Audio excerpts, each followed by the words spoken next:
get caught up on my... Good evening. I'd like to welcome everyone to the August 2018 meeting of the Lebanon Historic Preservation Commission. Christy, will you take the roll, please? Casey Sampson. Present. Jim Morag. Present. George Piper. Here. Dan Fleming. Present. Linda Ridgway. Here. We do have a full board to conduct business, and also like to welcome Dan Fleming to our commission. He's taken the place of Chad Wheat, who is unfortunately moved away from Lebanon, but looking forward to having Dan on board. Yeah, good to be here. All right. Next item on the agenda is approval of minutes from our June 12th meeting. Didn't know if anyone has had a chance to look those over, and if there are no corrections, additions, or deletions, I will entertain a motion to accept. I make a motion to accept the minutes for the June 12th meeting. Have a second? I'll second it. All in favor say aye. Aye. Aye. Those opposed? All right. Motion carries. I'll abstain. Yeah. Yes. You weren't here, so we'll let you fall back. Let's see. Okay. The next item on the agenda is the. Let's see, is it certificate? Is it the courthouse, Derek? Is that what we're doing first? Okay, it's the certificate of appropriateness for the Boone County Commissioners for 100 Courthouse Square. It's a certificate of appropriateness for an American with Disabilities Act ramp and entrance modifications to the south entrance of the courthouse. We'll first hear from the staff, and then next we'll hear from the applicant. Okay, thank you, George, and welcome, Dan. This is, as you said, an COA application to accommodate people with disabilities and entrance into the courthouse on what the courthouse has made their entrance at now. So just a little background, the Boone County Courthouse, once upon a time you could enter from all four sides. They've gone through some security measures and changed that now. If you've been over there recently, it's like somewhat going through airport security, but you know, it is what they feel a safe situation now. So you have one way in and one way out, and it is that south entrance. Government buildings are required to provide accessibility in their to their structures in which they invite the public into. So the applicant has been working on this to try to make as little visual impact as possible to the existing conditions. There's been a couple different schemes that have floated around that Landmarks and I have both had the opportunity to look at. And I think we both agree that this scheme that is in front of you tonight is the least impactful visually to what you see today. In fact, minus a few planters and some steps leading up to the entrance from the east and the west, most people probably won't even notice any change. Maybe a railing or two that will be added, but literally the slope from the street sidewalk up to the door is going to be put back identical to what you see now, including the compass medallion, the brick stencing edging, excuse me, the colored concrete, all exactly the same. The one request that staff kind of went back and forth on with the applicant is the color of the railings. I certainly understand what their approach is in the renderings that you see. You know, something contrasting usually in the ADA world is preferable, so that people with somewhat visual impairments can kind of see a difference of what they're looking out for. You know, black railing versus silver railing. You know, to be honest with you, I don't know that there's a tremendous amount of contrasting differences. Black can disappear just as easy as silver can disappear. Staff has recommended that they continue with a silver railing system so that it matches the other four corners. Is simply the approach there that we've taken. The doors leading into that side of the building, the applicant is proposing to change. Those are not original historic doors. Those are a metal hollow core door. And they will be replaced with a more or less identical door without basically the bar in the middle that separates the two doors. So when the two doors open, it'll be a wide open space. So people that need the extra space to get in with a wheelchair will be able to do that. The applicant is leaving the existing granite steps that lead up to the doors that you see now. They are taking measures to basically install the new features on top of that in a manner that theoretically will be able to, if ADA rules ever change someday and they need to go back to an original configuration, will still be there. It is their approach to this this work. So with that, everything else was pretty much in my staff report. I think I've covered the highlights there. And city staff recommends approval of this COA. So I'm happy to answer any questions that I've looked over on my report here or any other things that you have to ask. I just have one clarification question. When you talked about the front doors, you're still going to have the major column that separates two sets of doors, but the one will open simultaneously? Yes. Is that what you're saying? Yes. Yeah, nothing at the face of the doors and the surrounding building itself will change. It's simply the steps that lead up to those doors and just a couple features in the door that you don't even see when the doors are closed. So my understanding is the applicant is even matching the existing hardware that's on these doors. So very, very little visual change to what you see now.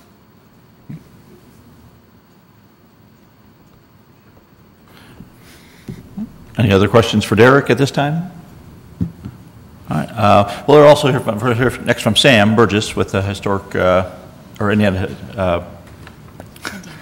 landmarks. Thank you, Christy. Yeah. We've had a few names over the years. Thank you. Yes, I'm Sam Burgess. In general, my recommendation is similar to Derek's. We understand that the requirement for accessibility has to be balanced with the priorities of historic preservation, and this does appear to be about the least intrusive possible intervention on the south side. A few modifications that I think would make the design proposal more appropriate and bring it into compliance with design guidelines more fully would include possibly removing the existing granite steps and storing them somewhere rather than just paving over them. Now I know there's supposed to be a barrier installed on top of the granite steps and some compacted fill. I don't know if that is going to prevent concrete from adhering directly to the steps, but we want to make sure that if the ramp were ever demolished, that the steps would not be so damaged that they couldn't be restored. In addition, the color shown in the renderings may or may not be accurate, but the yellowish tint and the red pavers aren't necessarily a great match. Yeah, if we could cut to the projector. I think he's getting it, Sam. Technical difficulty. Excellent.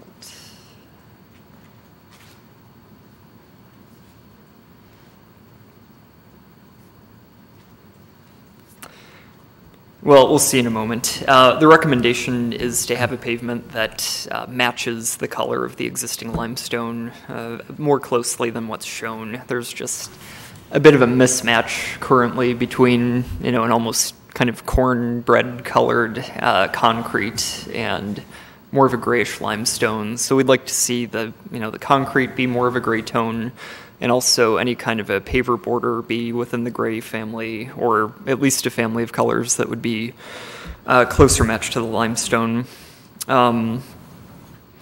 We would agree with the recommendation by city staff to change the color of the pipe handrails from the proposed black to a more of a gray that would match what's on the other sides of the building. Now, the proposal includes as well some stairs that would approach the stoop on the south side from the side that you can see in plan here. And also in keeping with the Secretary of the Interior standards for rehabilitation, we would recommend trying to install those steps in such a way that they're not directly butted against the granite plinths of the columns flanking the front stoop or the south stoop. And that we think could possibly be achieved by having some sort of a grout or expansion joint between the steps, concrete steps, and the granite plinths. And that might be part of the plan, but it wasn't quite clear to me whether that was intended based on the drawings I saw. So we would like to see that specification added.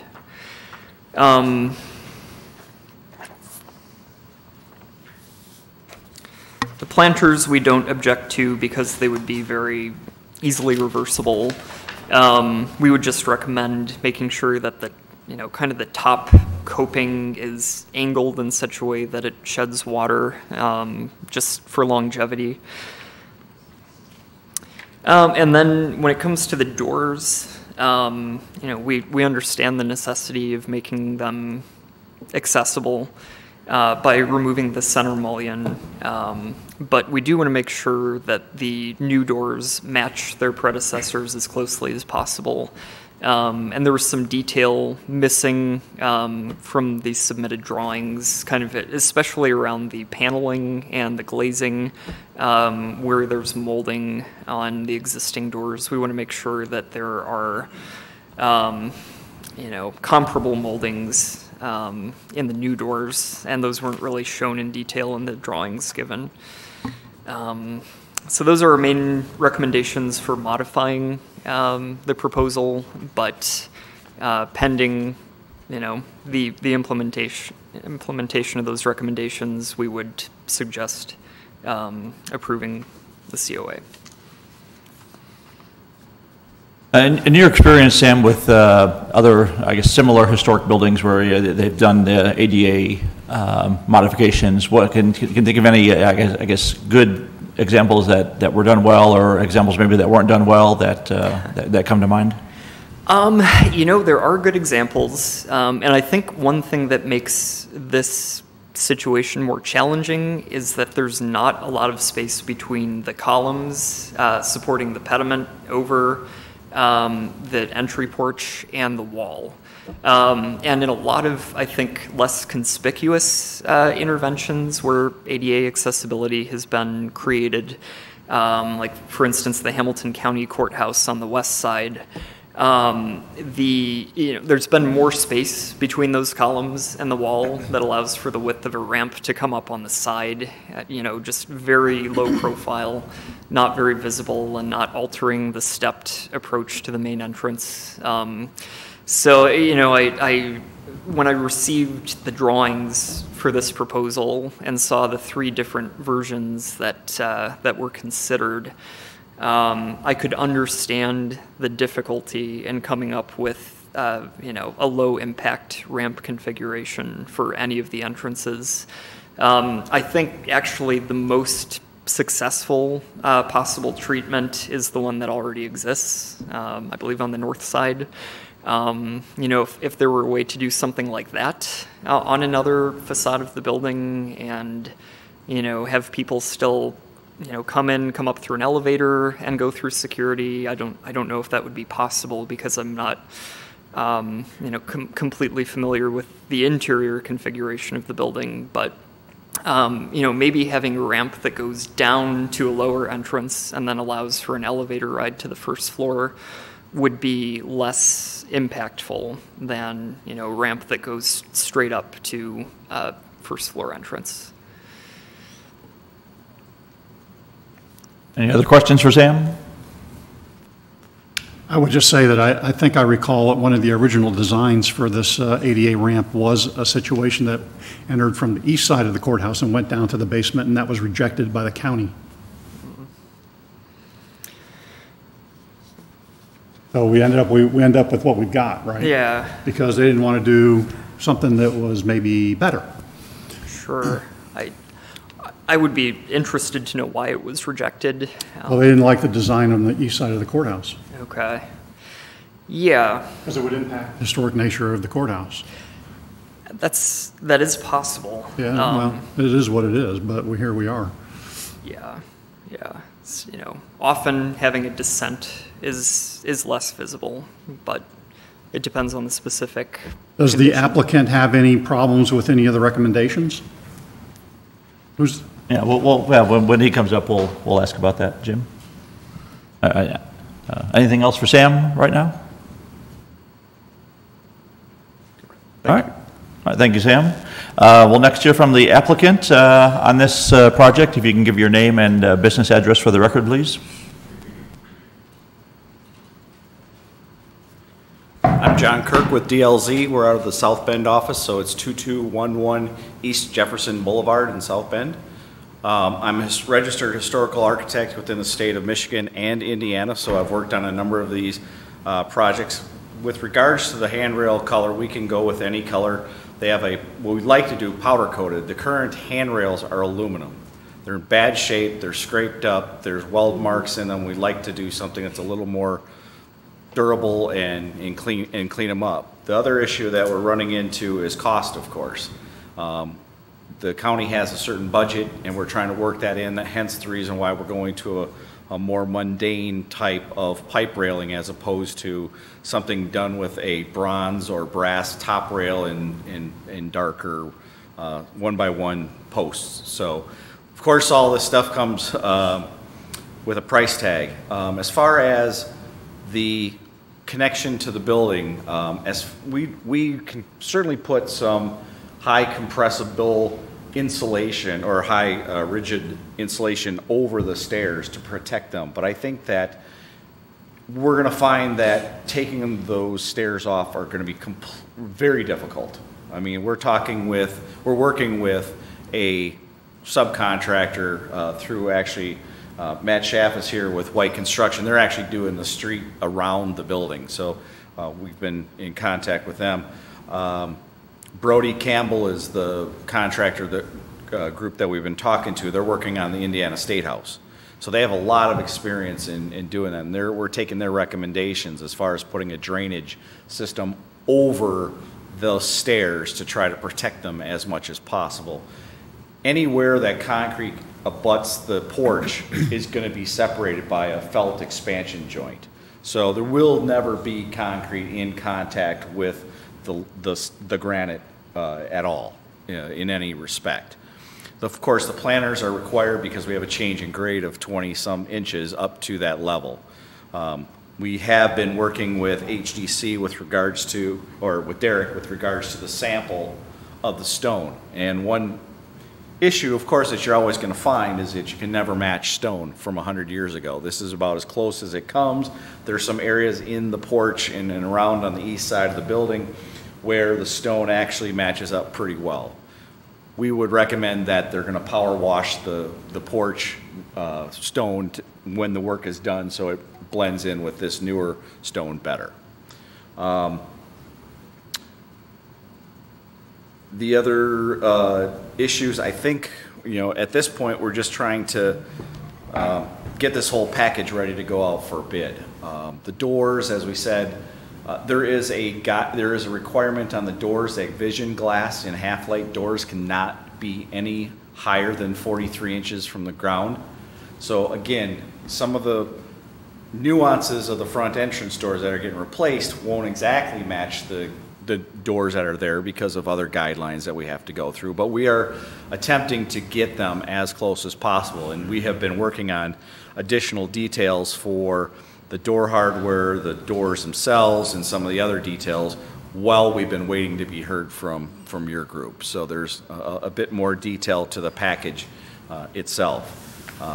The whole intent is to, as you said, is to make this thing as seamless as possible so it doesn't have a handrail going across the front. That was one of the first scheme that the county gave us. We put the kibosh on that immediately because we didn't like the handrail going across. But as I said, we have been in contact with some other handrail designers, and their powder coating palette is the sky's the limit. They have a silver type of powder coat if we, we can work with Derek on the colors and submit them as we have. As far as the color of the concrete, you wanted to get closer to the gray, but the whole sidewalk around the building and every single entrance off the street is that color. And I think that if we don't match up, we're going to look out of kilter. And now, one of the Secretary of Interior standards states that all new work should be discernible from the original. I can see no other reason than to stick with the same color to match that or follow that requirement. So they want the medallions back. They want the compass medallion. It might be a little smaller because now we're also looking at possibly extending the limestone out to match the face of the porch. It's just cost dollars that we're looking at. So we're trying to extend that piece out a little bit more so it just lines up all the way across the porch. That doesn't give us a lot of room because that sidewalk is only about 4 feet wide. And that medallion right now is about 5.5 feet. So we're thinking of shrinking it and putting in the landing portion, which is closer to the original rendering that you saw as far as location. If we don't do the stenciling on the sides, we're going to be, again, in that red color. We may look peculiar with the other sides. And I know you guys want to have all 4 sides relatively look the same. So we're open to any other suggestions that you may or may not have, but I think we've kind of addressed everything that Derek and we talked about over the course of the last month or so. How close are you working with the construction group that's doing the actual square?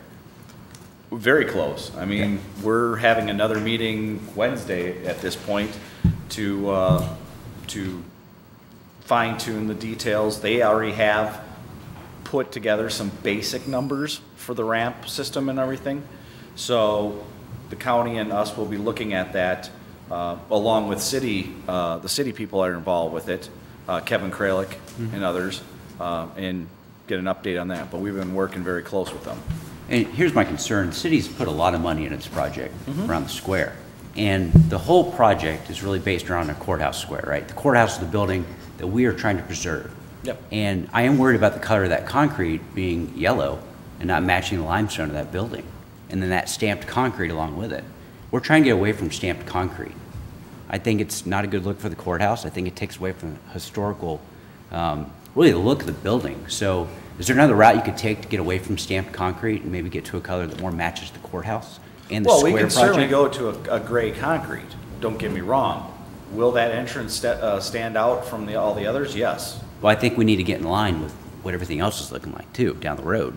So if we start doing it right now, we make changes down the road, it's gonna match what we're trying to do on the square. True. However, the extent of the city's work is only to the retaining wall that goes around the courthouse. So That's correct, but I mean, that's what you're asking then that's is what for the everyone county is to go seeing. ahead and tear out all the rest of the sidewalk and come back with gray.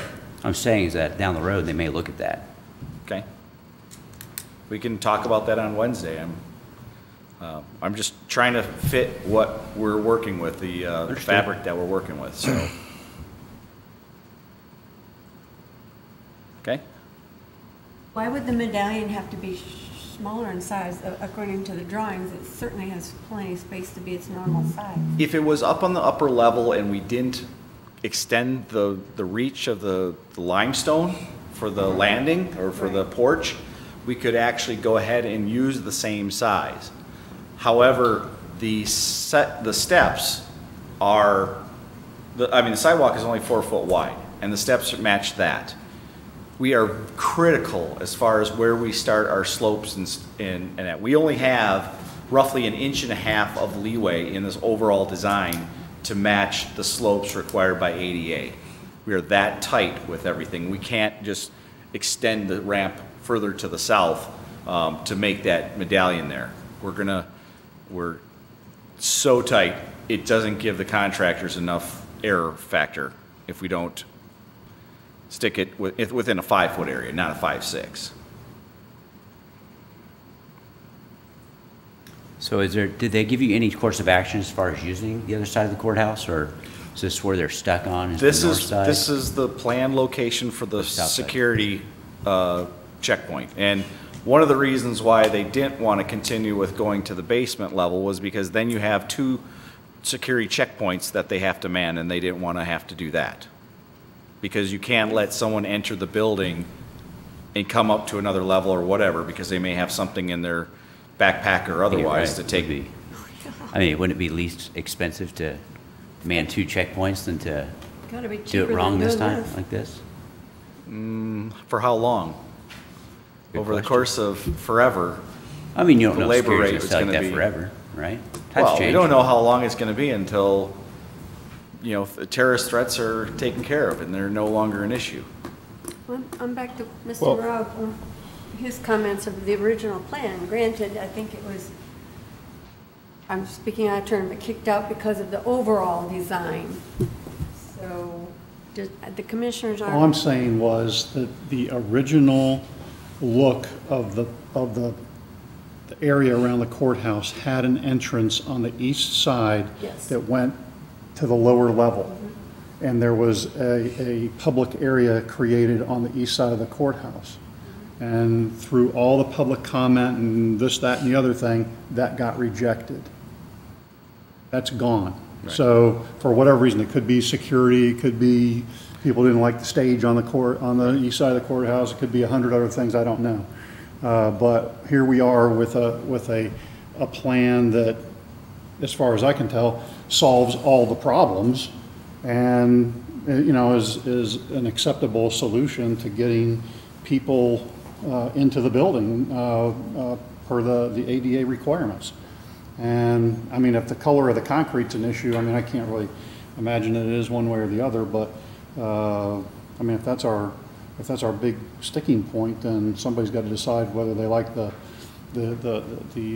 buff colored concrete or the gray colored concrete, and that's that, you know? Right. when I first saw this, I was impressed. I thought, wow, that is much better than other options, other things I've seen. Well, almost anything's better than what they have now. Yes. I mean, that was kind of like the totally insensitive solution to getting anybody in the building. So, you know, we can't kind of complain about the big upgrade. Right. And the color of the concrete, agreed with you, Dan, but on the other hand, it is the color that's there now. Why it was ever turned to that color, I don't Well, know. to take Dan's point into consideration is very legitimate, because in the end, all the other concrete around the building is going to be a gray color. If we make this a gray color now, maybe in the future they'll be replacing the other 3 sidewalks and they'll put them in a gray color and it'll all match and it'll be nice. You know, if you put it in a buff color now, it's a buff color, and anything you replace in the future is going to be buff color, and it'll always be different. And, you know, I guess in the big scheme of things, it's not going to kill the look. It just looks different, And it's right? But it's a very legitimate point in terms of definitely, what the do you gray is do. more color, the limestone's gonna look Right. less And- contrasting. Right. And we're investing a lot of money in this downtown. Right. I mean, we're including limestone walls around this courthouse. Right. So we're improving it. So if all we're asking you is try to match the concrete to the limestone to make it look more historical, and maybe even change that to a black railing, like the rest of this courthouse square will have black around it as well. I don't think that's too big of an ask. Black granite, Like the railing to be black. pink, Yeah. a lot of that color was just so they could actually see a handrail. We want to have some differentiation a little bit so that people with vision problems don't miss the handrail and fall down. We don't want to make it so shiny or so. The existing handrails right now, which are aluminum, actually blend in so well that I think someone with a sight problem could miss them. And for handicapped accessibility, you look at detectable warning strips, things like that. They're orange, they have texture, they have other things going on with them. In a case where you're having an ADA entrance, you have to cater to all senses almost. Hearing is not going to be an issue probably, but the point is that's why you have those speakers at the intersections making the sounds they do. So we're just trying to make it so that there's no issues with trying to use the building safely. And if it's a different shade of gray, that's fine. We can work with that, no big deal. But the black doesn't necessarily have to be the color. I just trying to identify where the railing is in the design as opposed to not showing it at all because it blended in so well. What's, do the steps are going in, is there any way to make those granite as well for the new steps? No, there are no steps. We're covering over the No, existing no, step. on the steps on the side that Oh. you're putting in. We try to match the historical patina of the courthouse. But my number one goal here is to protect the courthouse at all costs, to make historically sound what's around it as well. Right. Well, first of all, cost. Second thing is you're now trying to create a false sense of history if you try to replicate a feature that's in the porch that was never there. That's part of our concern too, is that we can definitely delineate the line at which new work has happened versus the original work. So you can't make that match or thing? It's budget. Right now, we got $26,000 worth of just doing the section of limestone at the porch where we're at. I mean, I know we're budget, we're talking a historical landmark. I understand. We're trying to protect. I understand.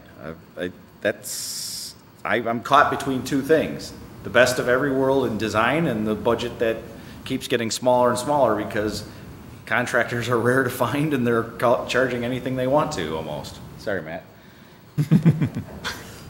So at this point, you intend to do on both sides cement steps? Correct. Which will blend with the planters, which will blend with the sidewalk, which will blend with the ramp. Which would you rather see?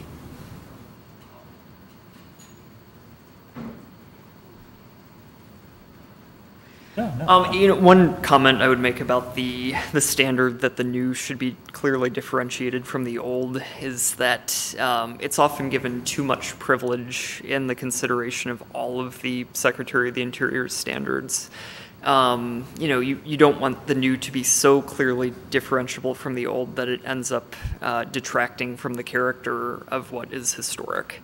And I think most people are probably capable of discerning, the new from the old, even if something like granite is used on new steps. The way they're going to be situated and positioned in relation to the building, I think will be sufficient to indicate to the average person that that is not part of the original building. So I don't think it's necessarily important to have, dramatic contrast between materials. Most people know, when they look at something that's been added to a building that it's not original. Things can be well disguised, but when it's something that's actually built out from the original footprint of the structure, I think it's not that hard to identify regardless of material. And I think it could be, pleasing at least, and better coordinated with the courthouse to use a granite step. Thank you, Sam.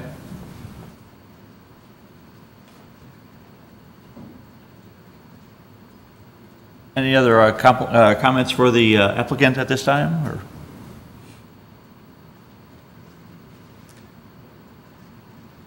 All right, thank you. Okay. So it's a public hearing, so we will open up this portion of this business to the public. If there's anyone who would like to comment on the matter, please step to the microphone. Not at once now.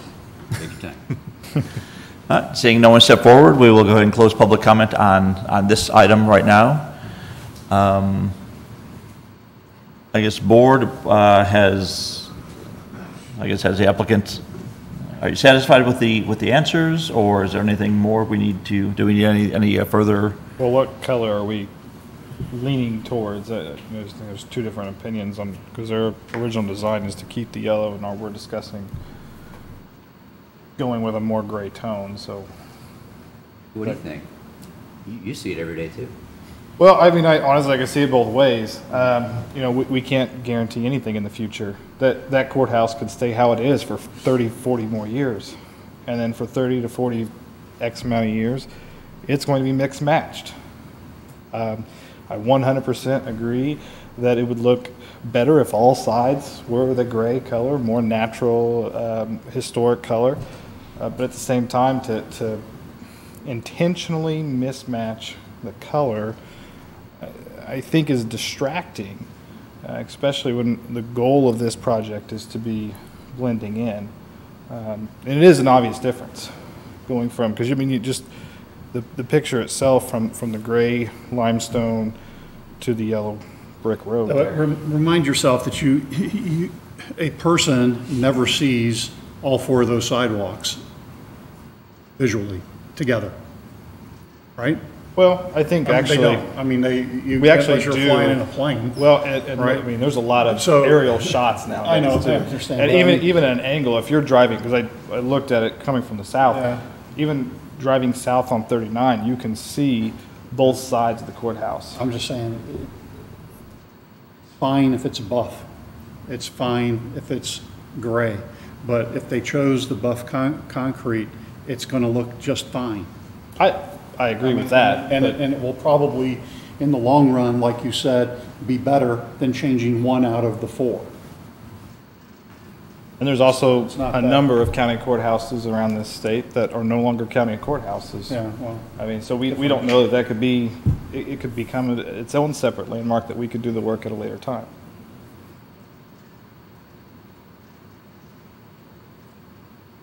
I don't know if we got anywhere there, but I personally, no, I mean, it's the same with all these things are very, I mean, they're all nuances of design, right? Sure. It's the same thing if the handrail's gray or if the handrail's black. The overriding issue to me in this thing would be, is the handrail a significantly contrasting color to all the other things around it that people that can't see very well can see the handrail? Not whether it's gray, black, red, blue, or green. And maybe they'll come back and if we made it black, all the other ones would be black someday too because it's going to be better and now they're aluminum and falling apart apparently and so maybe they'd make them all powder coated black. So, you know, I think, I mean, my opinion is that we've got, you know, the county and the city have both hired experts to design this thing for us, and we're talking about whether it's a buff concrete or gray concrete or a black handrail or a silver handrail, to me makes absolutely no difference at all.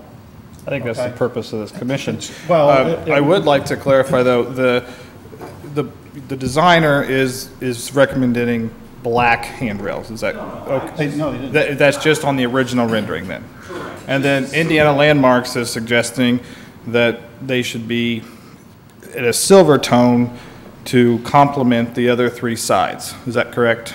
And then the city is also recommending that they be silver to be coordinating with the other sides. We can look at a shade of silver that gives enough contrast. Can you go to the microphone, please, just so we can pick it up? Thank you. Sorry, I just. No, you're fine, Casey. Clarification. All I'm saying is that we can decide on a color that complements the other handrails as best we can and still get some contrast, because right now, the handrails that are currently there, I don't feel with the limestone behind them have enough contrast with a person with a sight issue to actually find that railing easily enough. And that could just be just a hue darker in silver than the shininess. Well, I'm actually going to echo part of Councilman Fling's decision on going with a more black tone to go with the rest of the downtown. I think that's important to make everything flow together, which that is the part I guess we have to discuss here, because we have two recommendations, one being from the city and one being from Indiana Landmark to go with a silver. But I think in this case, it would be better to, in my opinion, to go with the black. And then I would actually go, I guess, against Indiana Landmarks again by saying to keep the original color. That's my opinion. That way it matches the rest of the three sides. I see the point on moving forward, but I don't think I have enough evidence in front of me to say that that's a very close potential way to change those other three sides. And I think in mix matching the other three sides would be more distracting than a black or silver handrail. I think that it goes well, the black goes well.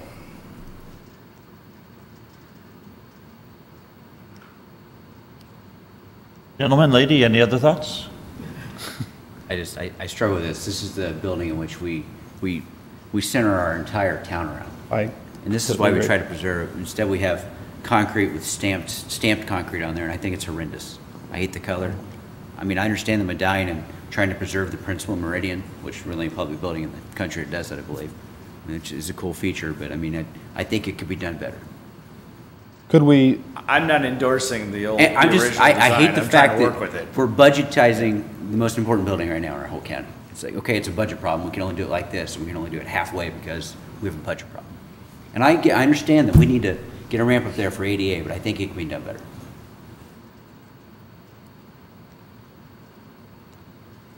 Question then, aside from going back with concrete color, and personally, I think somebody said the railings, other railings were in pretty bad shape, but black railings, concrete color, what else would you see could improve? I think we move in the color of the concrete, the black railings, and I'd like to see granite steps going up on the sides. I think that would help preserve our historic value of that building. Ideally, Sam, impossible dollar-wise, but taking those steps that are there, splitting them, put them on the sides, you've got them being used instead of covered up. I have no clue dollar-wise whether. I'm not an engineer, but looks like they wouldn't line up. Yeah. It'd be hard to cut into. Yeah, because you wouldn't want to cut those But steps. ideally, you'd be preserving them, using them instead of covering them, hiding them, or storing them. Yeah, they may or may not line up. The one reason I would recommend against that is that the purpose of saving the steps in some way would be to try to put them back exactly the way they are now. And if we were to cut them, it just wouldn't be an option. So as it's a good idea, but just as far as the recommendations of Secretary of the Interior standards, it'd probably be best to either store them or, ensure that they're protected and kept as they are in some other way. But do we have any renderings or old photographs, Derek, you may know, of those entrances? Why was the stamped concrete placed in there? And when? Because if I agree, the stamped concrete, I don't like it. I mean, look around downtown; it deteriorates pretty bad. But even if that was removed from the element of this, it would improve the overall visual of the entrance. Sorry, but are you aware?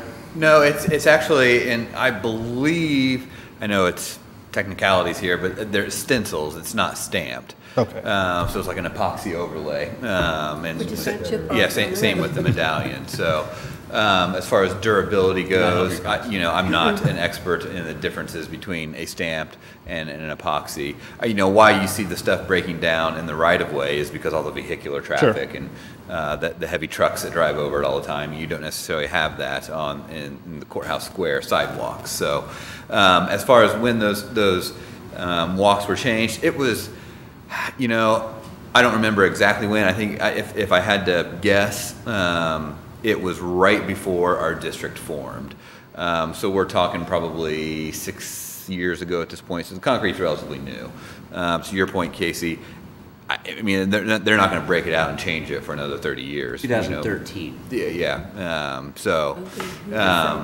Right as we were starting to ramp up. So, just outside of where we were talking about issuing COAs, but I think I suppose I agree with some of Jim's comments. That, I don't know that it matters in the long run necessarily because you don't see a lot of them next to each other. You do see more overhead shots. I certainly get that.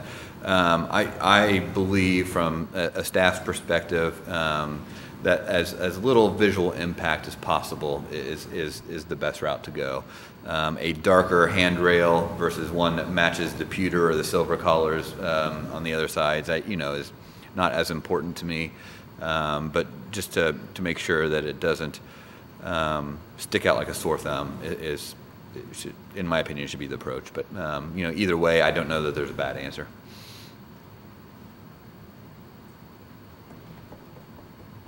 Do you know what the new lights will be in the flower pots and things around the new square? Are they black? They're black. Yes. Yep. I mean, the street signs are black. Which is kind of ironic almost, because we're going with black posts and certain things, so they blend in better. The conversation, like I mentioned at the beginning, sometimes black can blend in just as much as anything else. The truncated dome pads that we're seeing installed, they're orange. I don't think we want orange handrails by any means, so. A black, a darker gray, something darker than the pewter silver color that you see now, I think is appropriate. I think that the most important question is, what do you do? Do you do the buff color, or do you do a white concrete? I mean, white is it's going to end up, when concrete cures, new concrete, it tends to be pretty white, as you can see from the curbs and walks that are being installed downtown right now.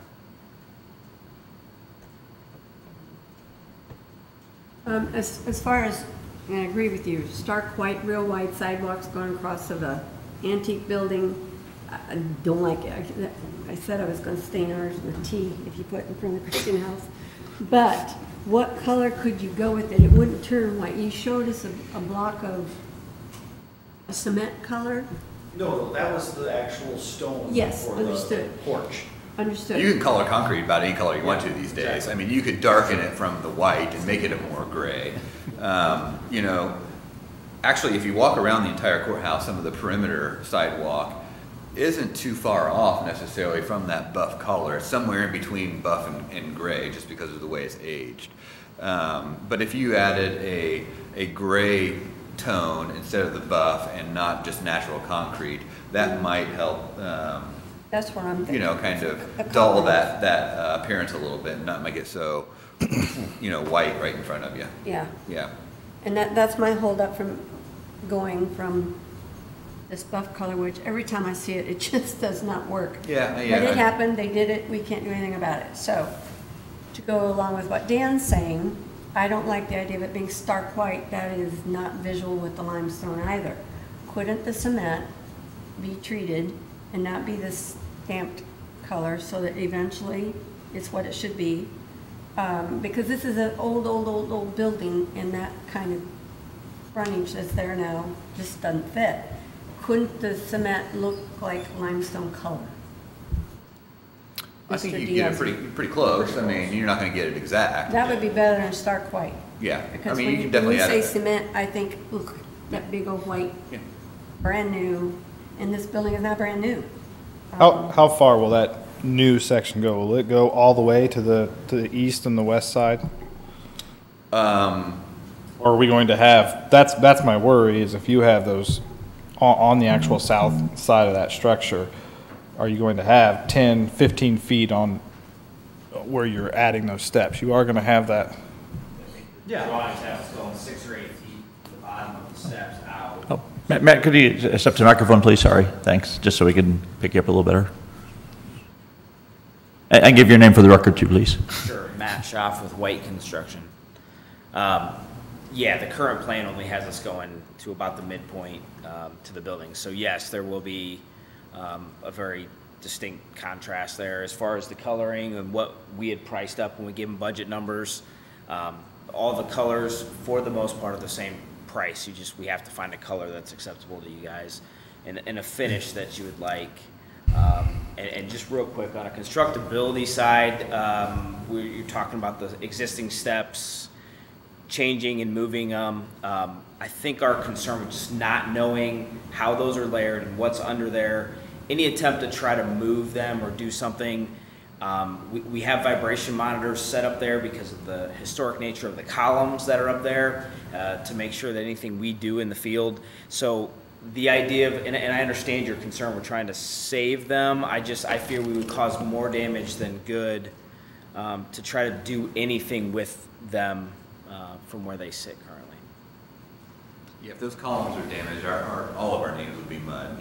Yeah. We don't want to damage the so-called largest one-piece limestone columns in the world once upon a time. So I understand that our job is not to say to spend, tons of more money, but would it, to kind of think maybe appease everybody, would it be possible or feasible within your budget to extend that section to the sidewalk that then proceeds to go north on To the either corners. side of the east and west side. How much, I think it would be extremely minimal. It's the most basic features in there. Yeah, it would be, I don't even think you would notice it. You know, we had, in the budget, had given them a contingency that just so for things like that, it would well fall into that, I would believe. because then at that point, then everything on the south side would be the more natural limestone color, and you're not going to, the only place that those two colors are going to be separated are north of that line of the new construction. Is that correct? Yes, exactly. Okay. George, at this point, would it be possible for you to call for a motion and then ask questions so we can adjust it? Otherwise, we're going to keep going forever. If we at least get a motion on the table, then we can tweak. Sure. I will now entertain a motion for the COA application for the courthouse ramp. I would like to make a motion that we accept as offered with the change that the color of the cement be as closely to match the limestone of the building itself and the pertinent sidewalks beyond that. Black handrail. And the medallion is close to the same as it's always been. Now, in color or size? Yes. Either. Either or both? Both. Both. And as long as you don't extend the granite from what's shown on there, then the medallion can stay the same size and it will stay up top. So it'd be moving location, but the size would match what's there. Right. All right, do we have a second? What, Call question? Oh, yes, I would like to make sure that extension on either side Yeah, would be I mentioned that. included. Add extension, say that again, I'm oh, sorry. yeah, what was that? Yeah, was that, I'm not sure if that was clear in your motion, Linda. It wasn't. The sidewalk going out and then including it so that the whole side there, east side, South side. Would be south the- side, looks the same as your approach. Extending to the east So and the that your west side of the colors match, structure. and please not stark white, but as close to the limestone look of the building you can get. I was going to make a recommendation for would be to, and I don't know how you guys would handle this, but a statement in there that colors, the doors, the rails, that you guys would be involved in the approval process for that. You know, and that way it's open-ended, like, and we'll submit a sample of the railing and get, but ultimately, you guys in the city and we'll have to all be in the same room and agree on something so it doesn't get bounced around. And here are samples of the concrete. You guys pick one, tell us what you want. I would agree with that with the concrete, but the black railing, I think is going to match everything else going around the square. Yes. So I think we might as well start here to Yes. make it all match. Okay. Okay, so we have Linda's motion. Do we have a second? I'll second. All right, we have a second. Can I ask one thing? Yes, sir, yes, sir. Is the perimeter epoxy brick border to be included or not? Oh, that's to be included. Yeah. I mean, Okay, but that's gonna be done in like the gray of the same medallion. You're not gonna have red No, borders? you should not have a red there. That would be just awful looking. Okay, so So, the medallion, she said she wanted to keep Yeah, it what the do we do about original, the so medallion it's then? red. I mean, you can, the medallion matches all the others, right? Correct. looking at the future. I'm not thinking now, not short term. So, If you're going to make that side the gray, it might as well be gray too. It's just going to blend in, and the new side, the new look. I don't know. You And those guys, are just- you guys are welcome to. Someone has to start it, and that's all I did. So you're welcome to tweak it. Well, those bricks are obviously just decorative to create Yeah, a border, and they're just stenciled in. They're just concrete like the rest. But you would- Another option would be to actually put actual brick pavers that would match the pavers that we're putting out on the street and the crosswalks and things. And it's just an idea, but I like that idea about continuing that brick, but then what would be the availability in 10 to 20 years? well, so that's a concern. What would typically done, we would do there, as we're doing on the trail in front of the main street, is we actually pour sidewalk underneath it and the bricks go down on there. So it's not like what you would have in your house where they would be sitting on dirt and wore up over years. it would actually be poured on concrete. I think Casey's that's- question yeah. is, if the courthouse wanted to match the other three sides, are those pavers gonna be available? And these are, correct me if I'm wrong, but these are a cast stone paver, right? These aren't like a natural stone paver, so. They're not a natural, Right, they're so cast, so yeah, I guess that. There's a mold somewhere that can Okay. likely be made to closely match, if not exact. Yeah, I mean, you could just pour concrete flat to the edges and be gray, and I mean, that's strictly an aesthetic feature, that border on there. I think I like the aesthetic stamped look. Too bad it's stamped, but it can stay gray instead of the red. No problem. Jim, what's your opinion? It's awfully quiet down there. I think I'm just going to be quiet. It is nitpicking, and we're down to that. and that's- Honestly, I believe that there are some well-founded design principles in building design over many hundreds of years that would tell you that the base of the building and the treatment of the hardscape around the building would be a very different color than the building itself. And an attempt to make it look the same is worse than having it look different. I mean, very different. And it's kind of like, it's almost kind of like we tried to do it, but we made a mistake. That's how I look at the You color know, that's there we now. tried to make the sidewalks look like they were limestone, and they almost look like limestone, but they're not really limestone. They're still concrete. And so if they're going to be concrete, they ought to be something that's designed well in concrete. And I'm telling you that if you look around the world at great architecture, that's how it's done. It's not, people don't try to match every little thing together and take limestone and brick and concrete and who knows what, granite, and try to match them so they all look the same, because it's impossible to do. Very impossible. And the closer you try to make it, the worse it looks. I understand that point. I mean, why don't we just kill it today, then come back with more renderings? Well, I think the logical solution to this would be, to me, would be to have the people that are design professionals, and the Riemenschneider's doing the city work, right? Okay. To have them get together with these guys and decide what is going to match and mesh the best way and come up with that solution. I mean, for us to kind of pick kind of things like that is very illogical to me. And by the way, I'm a design professional. Would it be too much to say, can we agree on the concept and the things that would impact getting cost and bids? If we're talking about the color of stenciling, the color, like, Color shouldn't be a- we're not, unless you guys want granite shipped from China, you know, within the realm, what we're trying, I shouldn't say we, what John's trying to establish is the design, the layout, the ability to get pricing to put it in front of the county, and with the asterisk that you guys get final blessing on colors, things that are aesthetic in nature. The only thing, Dan, would be the granite option to bring that out all the way into the landing and into the steps, and we can certainly get a price to do that, and you know, you would be better suited to say, yes, that I believe is worth keeping the historic preservation aesthetics of the courthouse, or no, it's not, depending on what that value is. I mean, there is a realm where money does matter, right? So to be able to show you guys what that is and then make that decision. And I'm a city councilor, I get the money. Okay, so. Right. But I'm just saying, you know, with our courthouse, I mean, I'm not opposed to you guys going and getting bids for everything, but I want this commission, or the city council, at the final say on what it's gonna look like. Sure.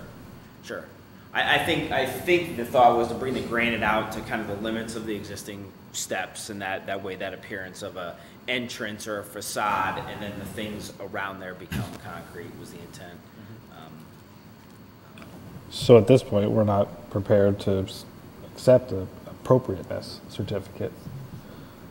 It's all encompassing, not to. I think what they're saying, do we approve the design so that you can move forward, then you come back with other options that are Sure, nitpicky and like I would even recommend the parties getting into a room and, you know, avoiding us coming here and giving you options, no, those aren't good, and then going back to this group, I mean. Yeah, we don't wanna But keep- the concept, the layout, what you're gonna see for, on a design standpoint, I guess, is what. So do we approve of the way the ramp goes up to the steps, and then you're gonna extend the porch out with the granite? I think that's what they're after right now. And we could certainly present that as an option. I wouldn't want to speak to it. So should I pull my motion and you? Yeah, because I mean, I think we're okay on design, it's just maybe some aesthetics maybe, in terms of color that we're maybe have some disagreement on, right? Well, we could.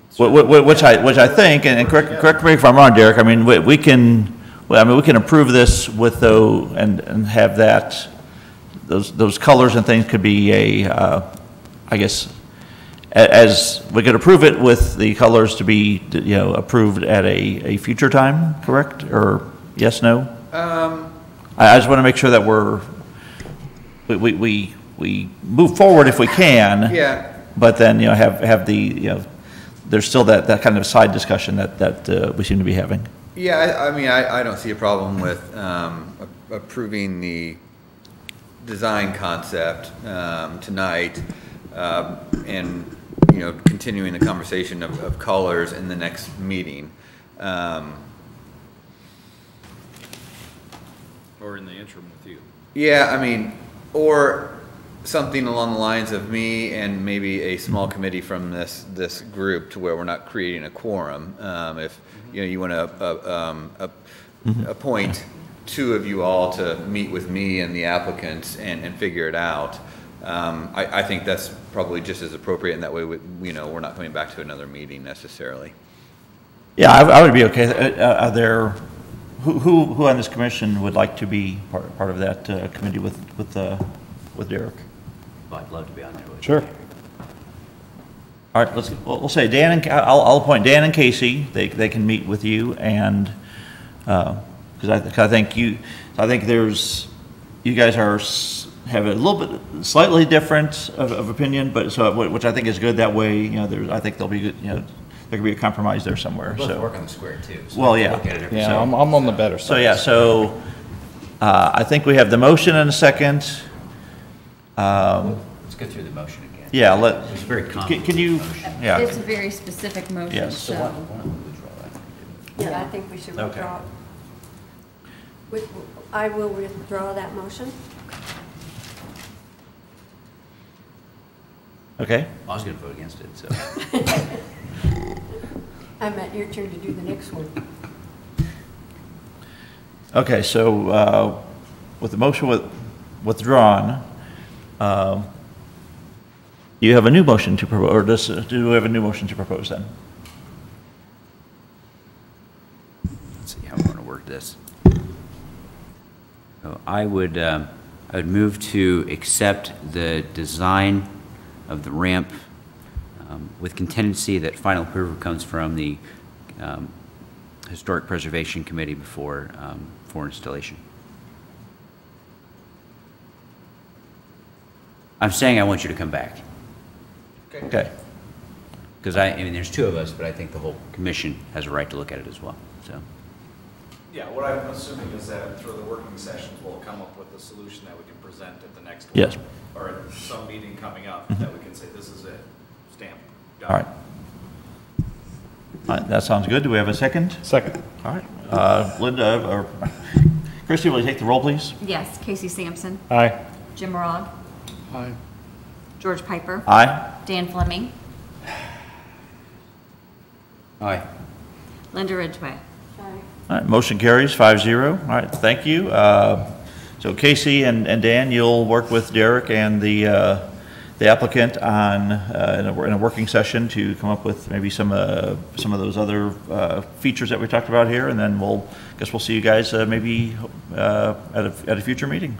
All right, thank you. Thank you for your time.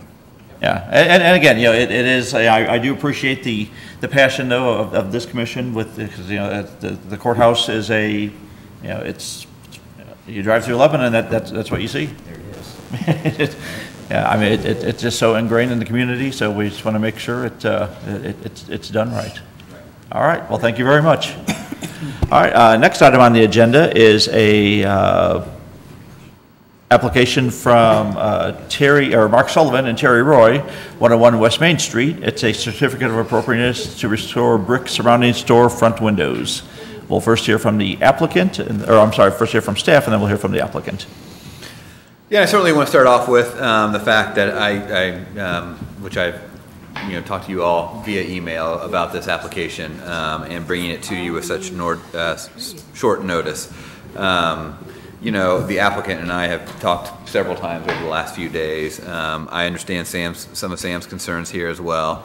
But at the end of the day, delaying this application isn't going to necessarily change the application if it comes back in September. So the applicant has a pretty clear vision of what he wants to propose to you all for approval.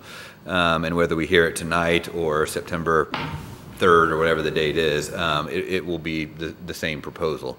The applicant has discovered during the restoration of phase 1, we'll call it, of his building, that was hoping that maybe some of the original brick structure remained from behind the plywood that we have a sample of here tonight, but certainly at the sidewalk level, that's all been since removed long ago.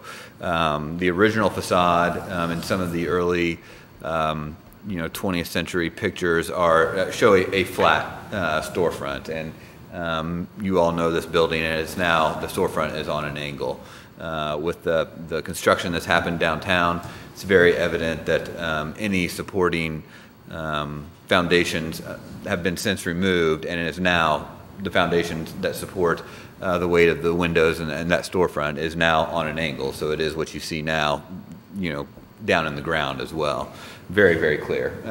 So the applicant is proposing to simply take off the plywood veneer and replace it with a brick veneer in this case, and limestone window sills on the bottom to match many of the other buildings that are around the square that have been manipulated over the years. So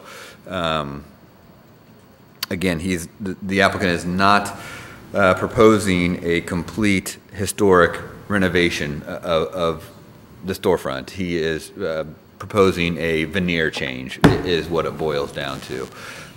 What's underneath the plywood, once you get above the windows, is a little bit of an unknown right now. The applicant intends to be very cautious with that material, whatever it is that is above there that's discovered once it's taken out, and I have no doubt we'll handle it appropriately. So the brick that will be used will be matched to the existing brick on the building, size, color, shape, as best as possible. Matching a 100-year-old brick is not 100% doable, but you can get pretty close. So with that, that is the COA request tonight, is basically to change the veneer of the front of the building from plywood to brick. All right. Any questions for Derek at this time?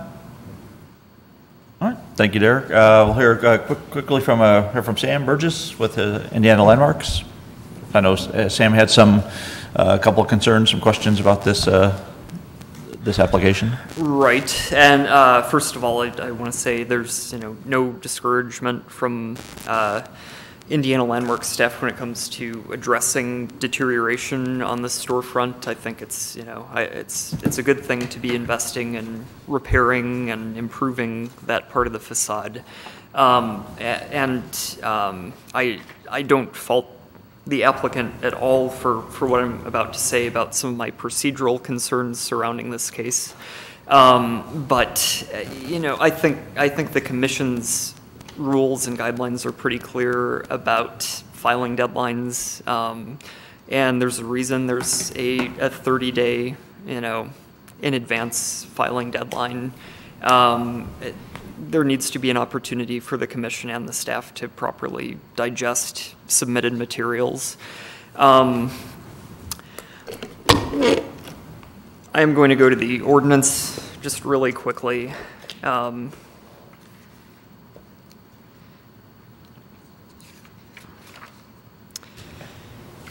All right, in the section of the historic preservation that addresses applications for certificate of appropriateness, it states an application for a certificate of appropriateness shall be made in the office of the commission or its designee on forms provided by that office, and all applications shall be subject to the rules and requirements established by the commission. Rules may include but are not limited to filing deadlines and application requirements such as sketches, drawings, photographs, descriptions, or other information the commission requires to make a decision. Now, I mean, this application was submitted July 30th for an August 2nd meeting, so it's not really in the ballpark of meeting that 30-day deadline. You know, the application instructions state at the bottom that that the application needs to be submitted at least 30 days in advance of a meeting. And the design guidelines state the same. You know, those are both adopted rules of the commission, and per the ordinance, those rules need to be adhered to. And the other rule is making sure that the applications are complete. And it's not quite clear to me from the petition the extent of the alteration that is supposed to be made to the storefront, but I think the alterations are extensive enough, potentially, that the commission needs to see a visual representation of the plan. And I don't think a verbal description is sufficient in this case, especially given that, as noted in the design guidelines, a storefront is a focal point of a building on the square. And although the petition is not proposing to restore a storefront to its historic appearance, it's still a historic building. And as such, you know, any alterations to the facades need to follow the design guidelines. Those aren't meant just to apply to, you know, restoration or reconstruction projects, but also any alterations to a historic building, or any building in the district for that matter. Now, I do have some historic photographs. And the design guidelines are very clear about the fact that when historic documentation of a building's original appearance is available, it should be used to inform the design for any kind of rehabilitation project affecting the facades. And you'll see here, this is probably, you know, the best photo available of the original appearance, and unfortunately, you know, a lot of the first floor is obscured by trees. I don't know. Looks like maybe I can zoom in a bit. You can see that the first floor was arcuated. So, you know, just putting a new veneer over what is currently there is not going to be faithful to the historic appearance of the facade. And I have some of the pictures that were submitted with the application.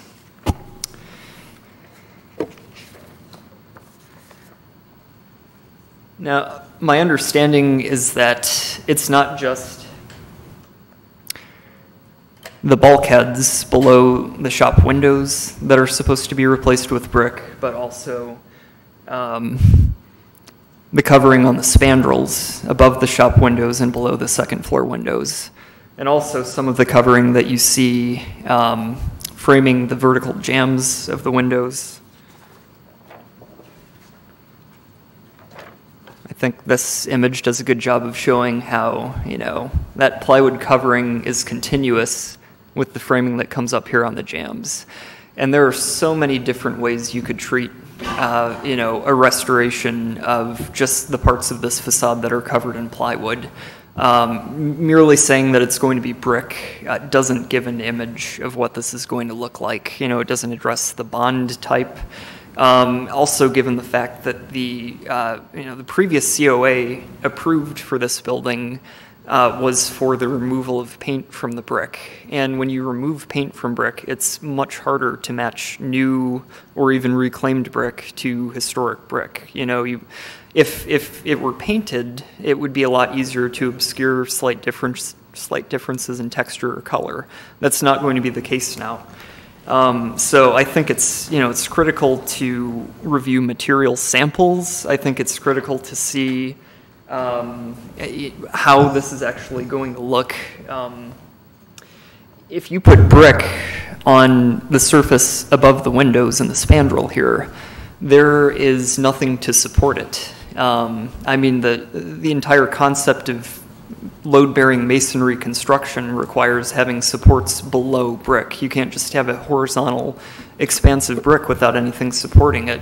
Now, there is a steel girder hidden here, but when you put brick over something like that, it completely changes the appearance of a building. And I can tell you it's not going to take it back to the building's historic appearance, and might even appear more mismatched than the existing condition.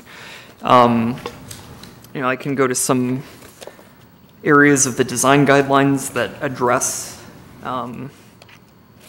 these concerns. For storefronts, the design guidelines state that if an original storefront has been removed, a new storefront design shall take the original proportions and materials into account.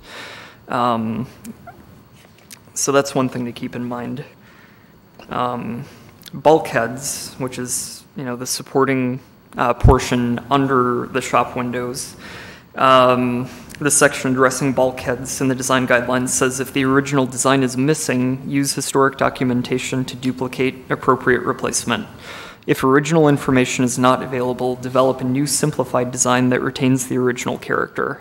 So these guidelines make it clear that anytime there's an intervention on a building within the historic district that affects the storefront, there needs to be a design, and it needs to be sympathetic to the traditional character of the building that it is going to be constructed on. So the recommendation, my recommendation, based solely on the fact that the application doesn't meet the filing deadline and is not complete with any drawings or renderings, is that it's really not even legal to approve this petition tonight. But then I would strongly encourage the petitioner to come back with a more developed application and make sure to meet the deadline for an upcoming meeting. And I think that the project has potential, but just under the ordinance and design guidelines needs to be developed further, and I think the commission needs more information before it can make an informed decision. All right. Thank you, Sam. Thank you. Any questions for Sam at this point? I have one. You showed us the picture of the old picture of that building. Right. The windows that are still there look like the same windows in that picture. So what is holding the windows and all the brick under them up if this bulkhead won't support brick now? I can go back to the really old picture that I showed. Right. See how the windows are, too bad the bottom ones are gone, but there's that van there. So behind, then if you go to this one, and if you go behind this, where you said this bulkhead won't hold brick, what's back there? It's got to be brick. Or something that held the brick before. It seems to be unknown what's there. I think when there were arches, originally they would have been self-supporting. Right. Right. Below windows were there, yes. Right. I mean, the arches would have just carried the weight of the brick above. Obviously, if you just place brick, butted up against, piece after piece, it's not going to support anything above. You need something below that's more solid, whether it is, a bulkhead or a girder, or, typically you would have maybe a column somewhere along the way too. I don't know what's behind the existing veneer on the spandrel above the shop windows and below the second floor window sills. I think that's something that needs to be investigated, and probably another detail that is needed before the application can be complete and before a complete design can be developed. We can go back to this image. I suppose it's possible that there could be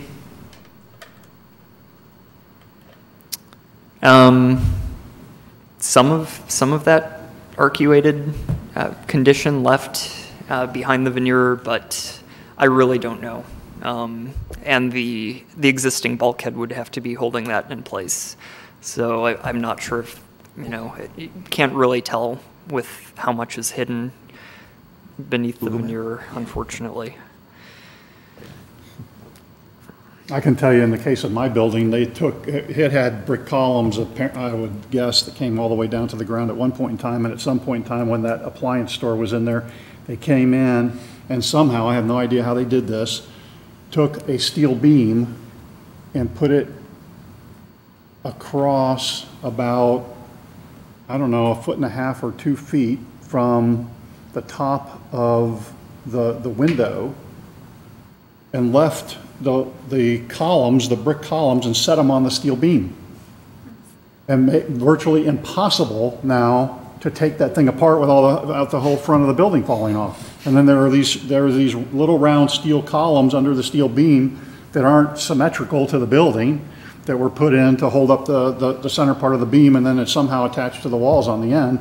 And I mean, it is the biggest mess not that I've ever seen, but it's a big mess. And I'm gonna guess that Mark's building is somehow the same in that when they took those arch windows out, there's a piece of steel that goes along from one end of the west end of his storefront to the east end, and it's supported on that corner behind that aluminum column.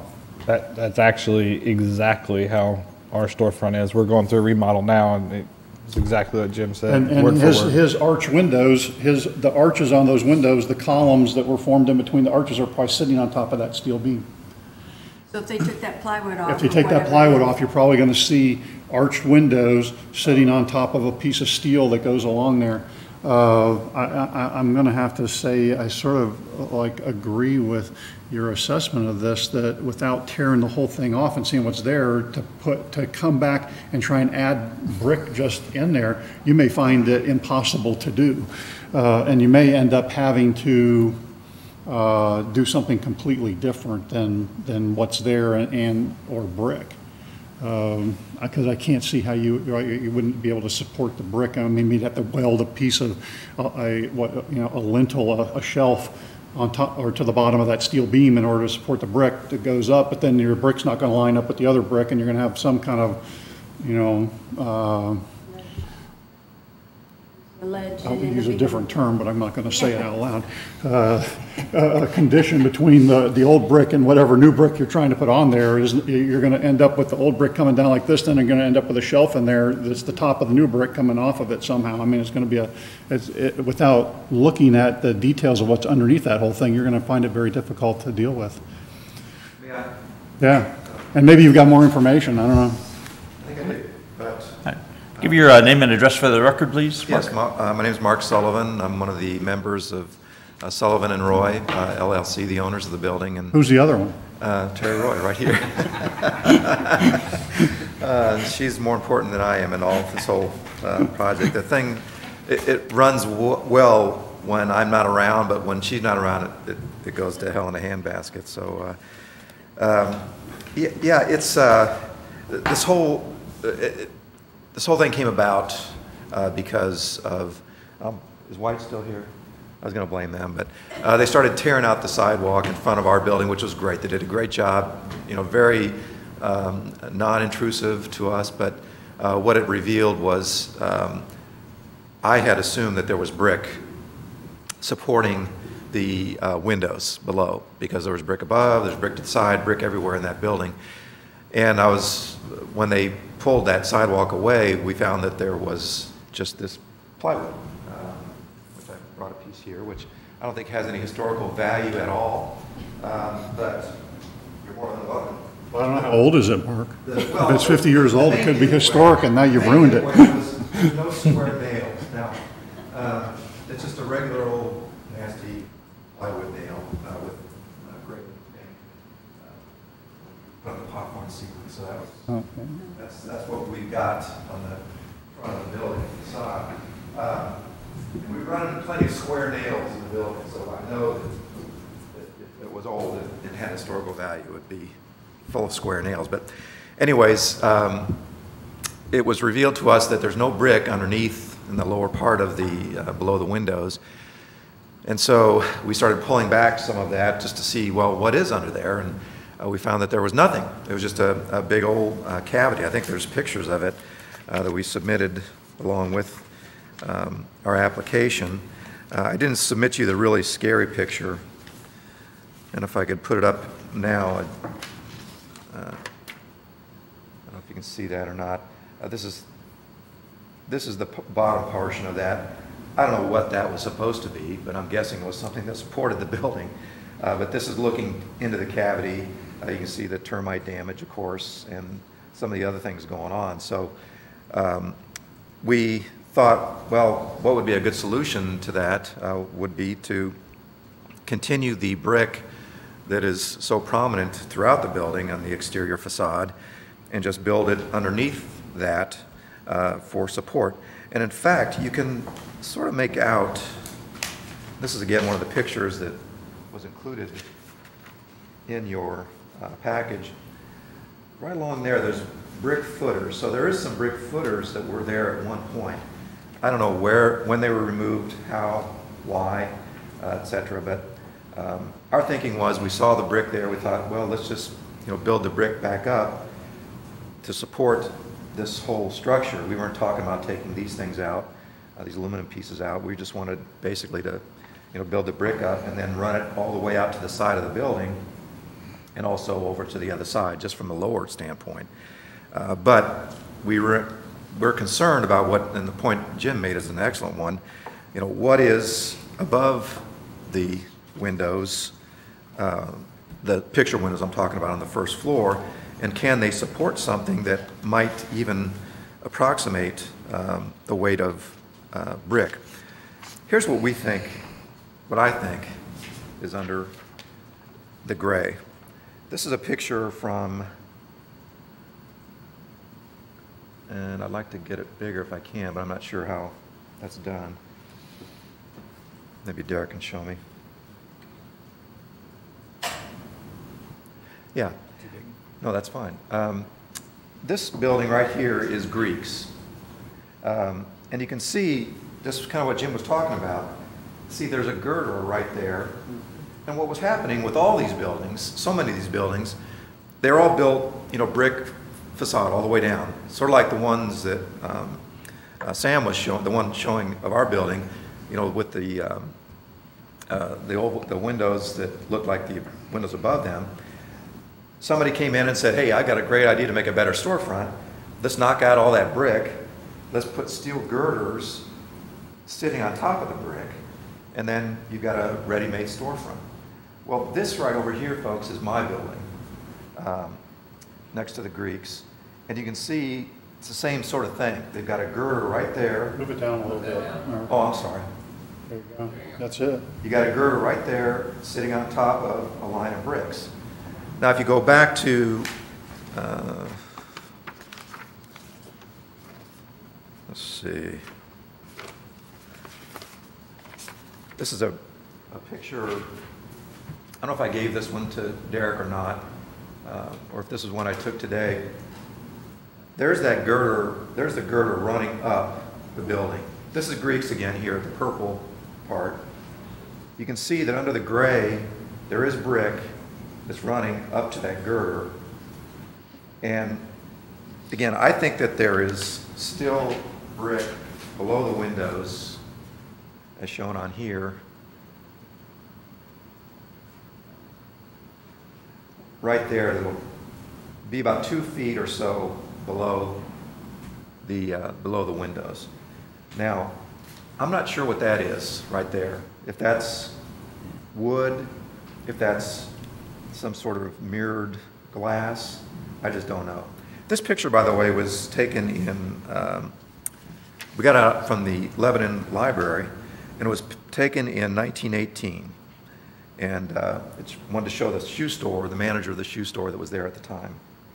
And again, that's brick. So all this means to say is that we think there's brick underneath there. We didn't, and we've actually pulled back some of the gray at the edges to see, and we can see brick.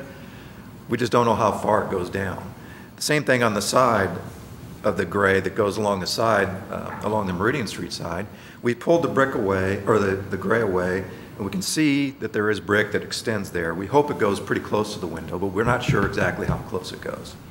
So the reason we didn't want to pull it back, because we didn't want to compromise that whole thing if in fact it's decided just to keep it the way it is, because we do have a tenant in there right now, and we didn't want to compromise what, you know, he's got going on with his business and allow the elements in any more than they're getting into. So I hope that, and honestly, I wanted to give you guys the information. You know, I'm not, you know, advocating here or throwing myself at the mercy of the court or anything in terms of, you know, wanting funding, grant money, and so forth and so on. I'm just following Derek's lead.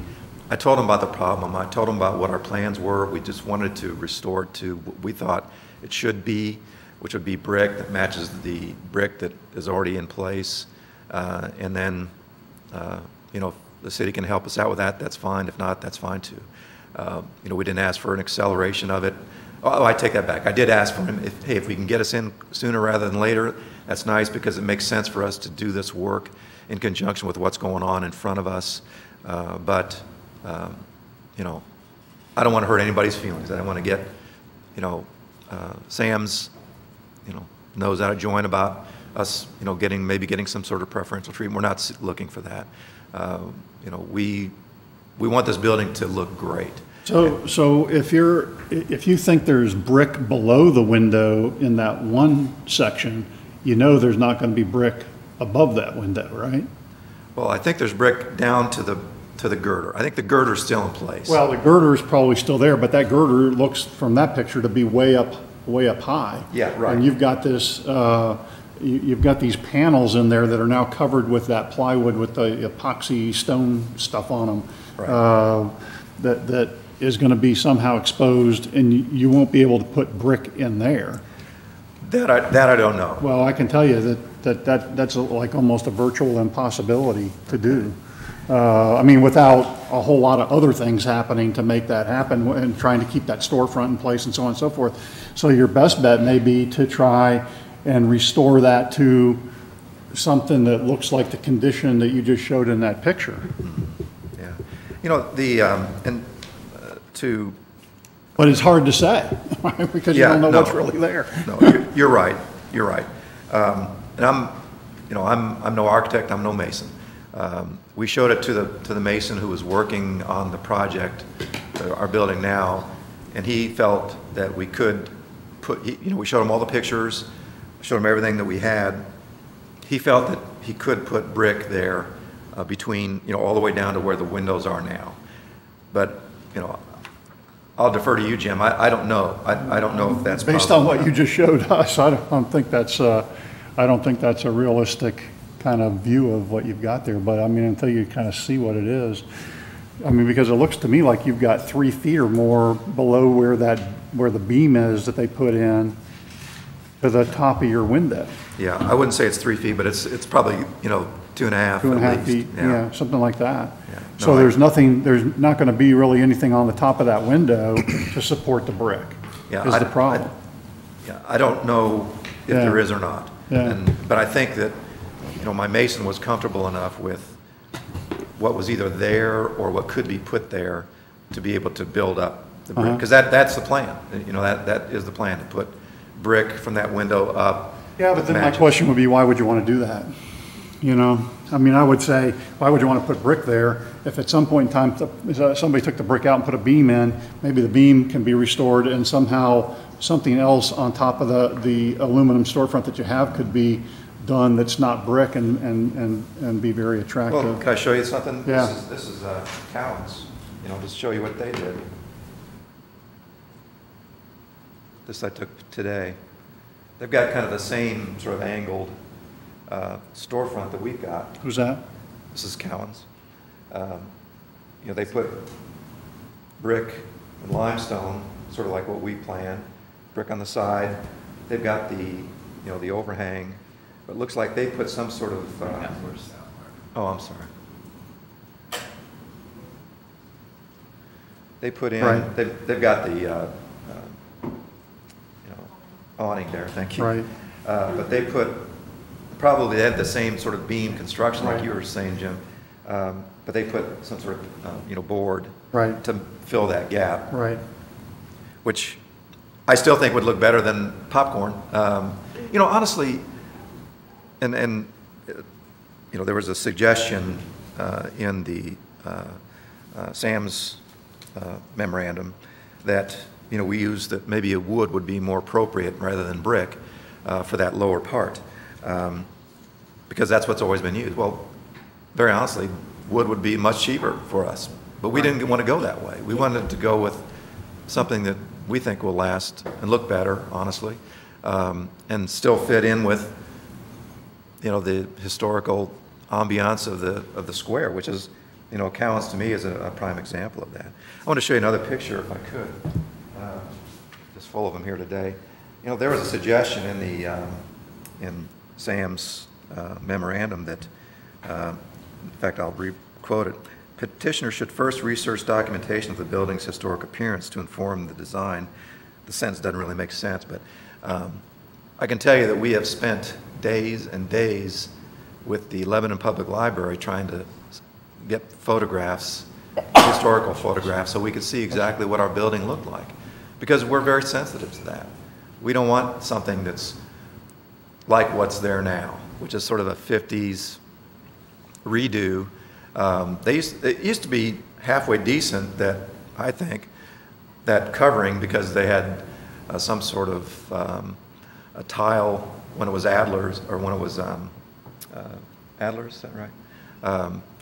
Department store. Somebody may even know that, if they were around that time.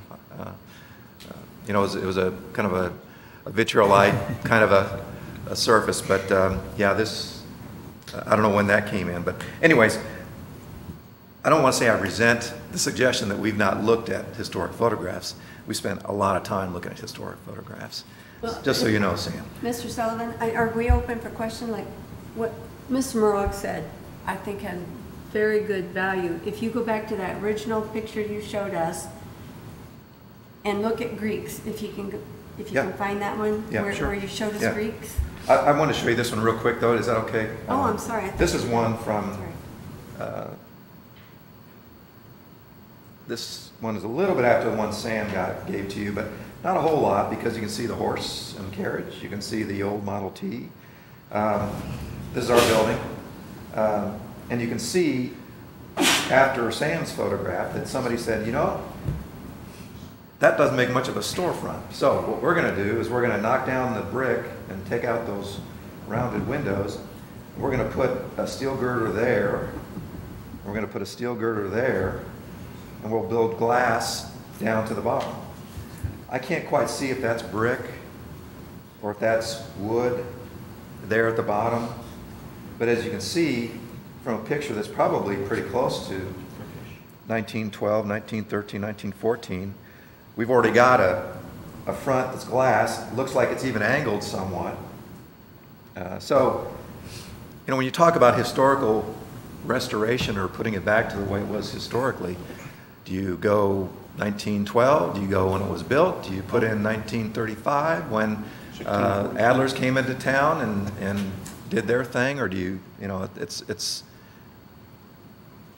all I'm saying is that I'm not trying to go cheap to avoid, any requirements that may be out there as far as what we want to do with this building. I just want to make it a good, strong building that's going to last for another 120 years or so. If you've seen any of the brickwork that's been going on, and you guys were kind enough to give us some help with that as far as defraying the cost, we've gotten most of the paint off the building. They are tuck pointing every brick joint on that side that they're working on, which is way above what was estimated, and we'll probably end up having to pay for that. But it's important to us. It's that important to us. So I'm sorry, I got in your way. No, Don't ever give an attorney an open mic, okay? I interrupted you. I thought you were doing because we. Yeah, I'll find that other picture, Mr. Dwayne. And to Sam's credit, yes, this was brought forward real quick, but I can see the mess you have with the sidewalk being yanked out, so you've got a problem. We told, We'll skip Derek that. was doing us a favor, I know. That- We wanted to get started, we had our guy out there.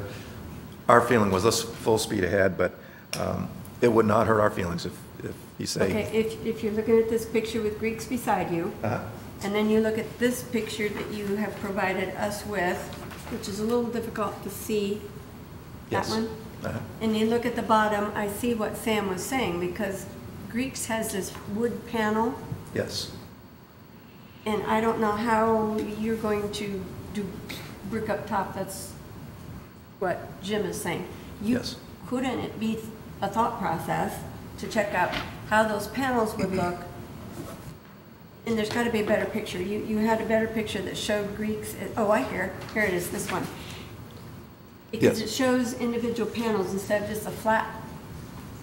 And then even matching the colors, if you carry that thought process, looks like that picture was that way a long time ago on yours also. It's a little difficult when you go to the next section because it's a lot lower. yes. And then up top, you could use those panels in the blank space that Jim feels you're probably gonna run into. So I think I see that carrying that across would unify the corner with the rest of the block, I think it's just. as opposed to putting brick there that's not on the other building. Yes. That's- No, Yeah, 'cause I don't and that's think there's an any- And yes, excellent it would- point. should be cheaper, Yeah. but, and even the color process, Casey's building has that deeper, darker color, so does Lamar, and Greeks, and bringing those colors back in, down to the colors they used to use. It might save you some money, and would also go back to the older photo that shows Greeks right beside you with that panel. That, I think. You're obviously going to remove the surface that's there, right? That would be the plan. It just sort of depends on what it costs, really. I mean, if it's, Well- if it's something that's required that we're going to have to completely redo everything there for, $35,000, then no, we're not going to do that. I'm saying- We'll go back to, we'll hammer this back in and say, thank you very much. Yeah.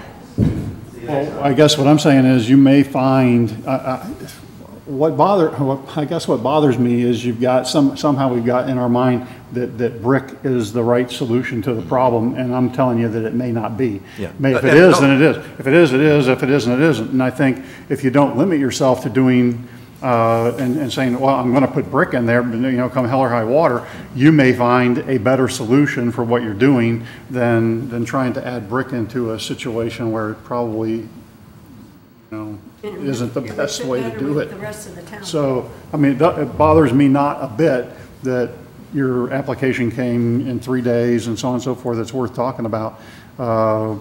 I think you should remove what's there and replace it with something that's better. It may not be brick, but if it is brick, then do it in brick.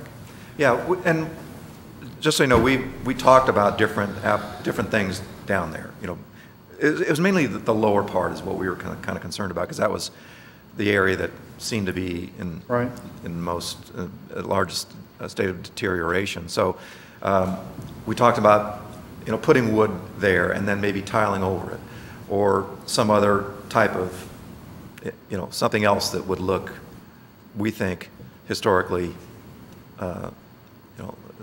would fit in with the historical character of the entire square. And maybe it's because our mason's a mason, that he said, hey, brick, he could make that work, all the way, and he could make it look well. And like I said, if I could have the video again, that's the yoga studio, and this is the Lamar building, and this is... And a good, hey, look, just stop there. The Lamar building is a very good example of difficulties you run into without doing the details that Sam was talking about, because they got into that, and you can see that there's the bricks don't line up with anything. They just started adding stuff on there. It's kind of like this hodgepodge. I mean, it looks nice, sort of, but had it been done right to begin with, it would have looked a lot better. Yeah. My point was, Jim, that, Yeah. you know, using brick, it didn't seem to be that far outside of the realm of you know, what's For your what's used. lower portion, I couldn't agree with you more. Couldn't agree with you more. I'm saying above there, I think you're gonna run into a different problem. And that could very well be. Yeah. That could very well be. I don't disagree with you a bit about what you could do under that window and make a brick and limestone under the aluminum window and all that. It would probably look fine, right? I think the problem is gonna be what happens above the window. And if you end up having to put wood panels up there, then the wood panels down below would No, match. that's a good point, Lynn. Good point. But if you're gonna do something above the window, it could be nicer than what's there. And you could still have brick below the window. Yes, yes. I say don't limit yourself. No, this is all good. I mean, this is, you know, again, my goal was to give you guys information as far as where we're kind of coming from. We're open to, you know, suggestions, ideas. We want it to look good. We want it to last. Obviously, wood, to me, is a less of a you know, long-lasting type of a solution, particularly on the lower part of it. Right.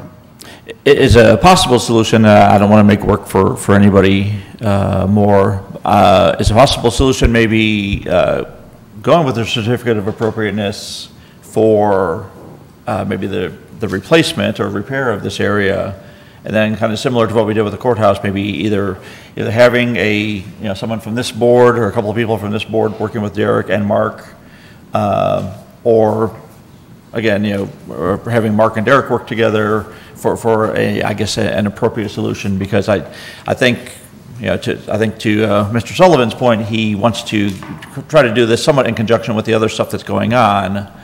Now, it'd be nice, wouldn't it? I mean, it really, with it looking so nice over there, and I'd love to get that gray stuff off. And I know, Linda, you talked about it last time we were here. You were saying, yes. like taking a science project, looking in there and going, what is underneath there? And can we get rid of it? I guess I agree.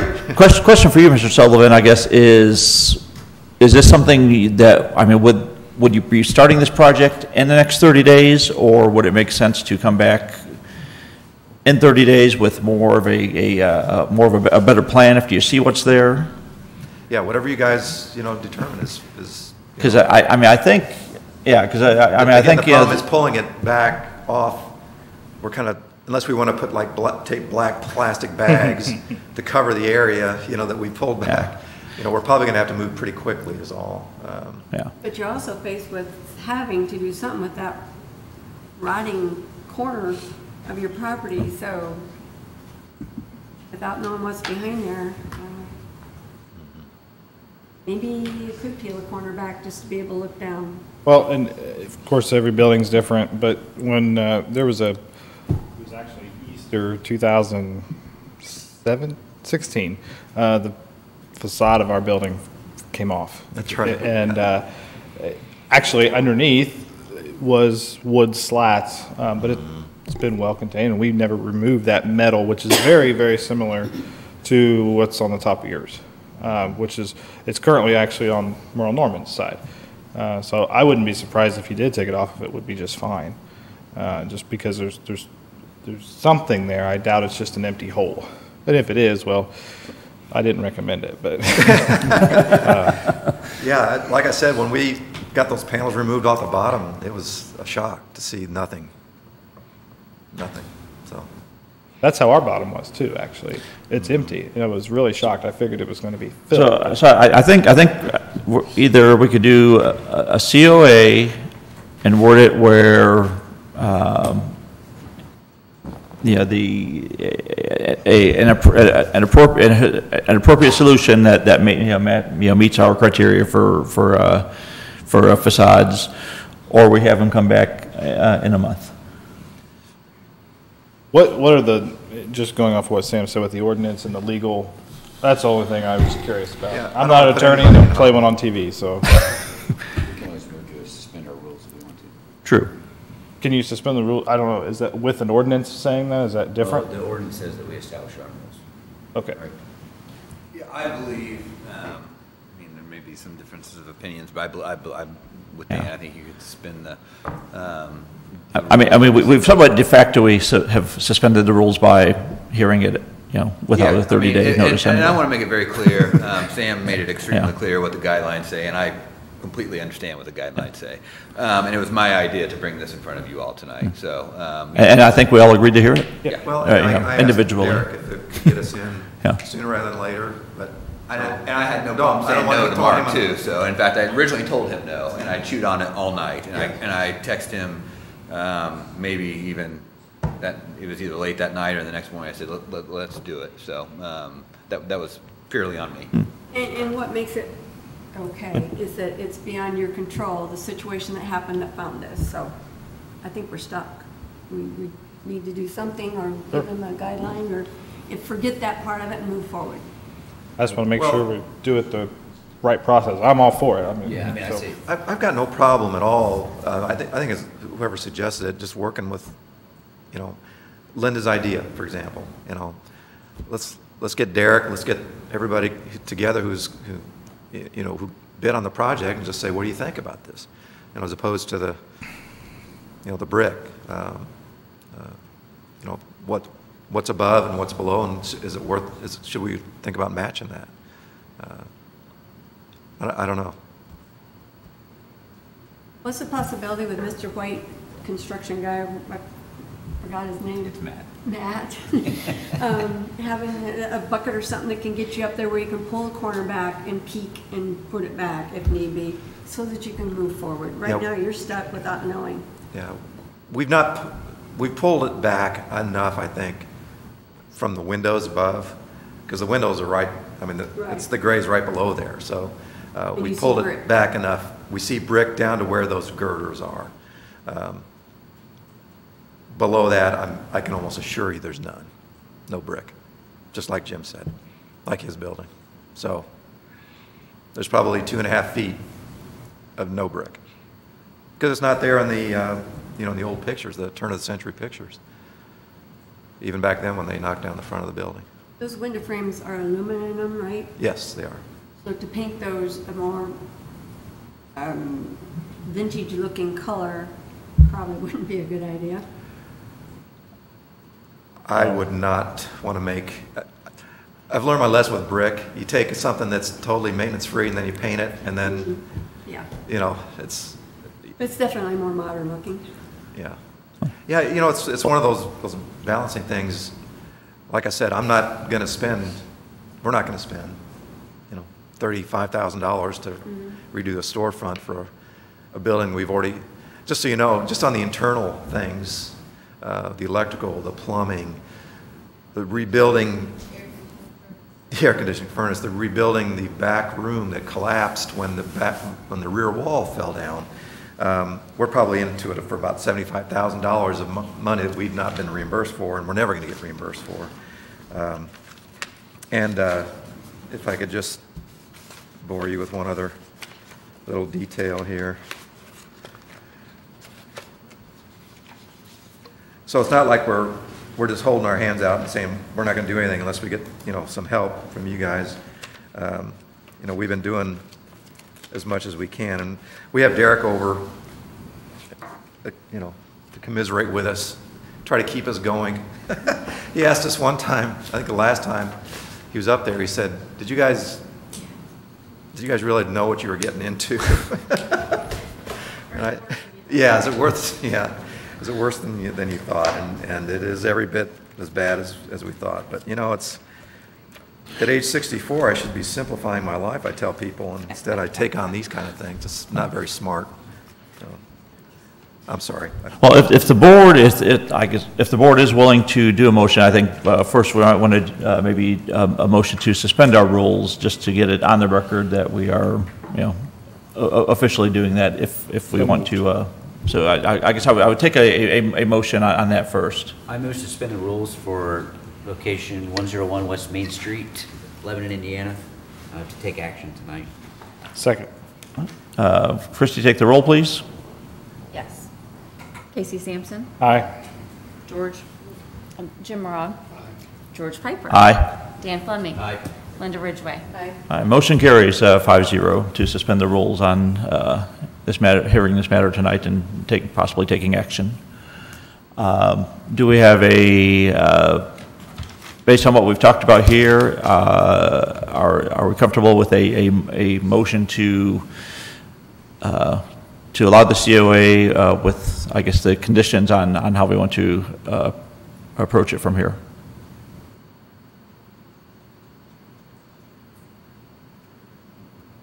Duplicate the same process we did for the,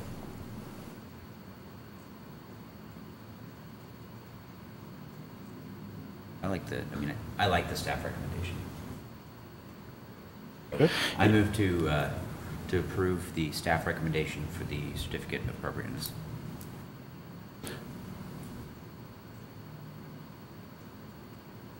And do we have a second?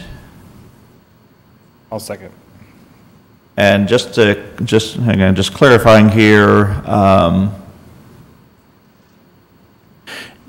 because the staff recommendation, I think Derek talked about specifically brick.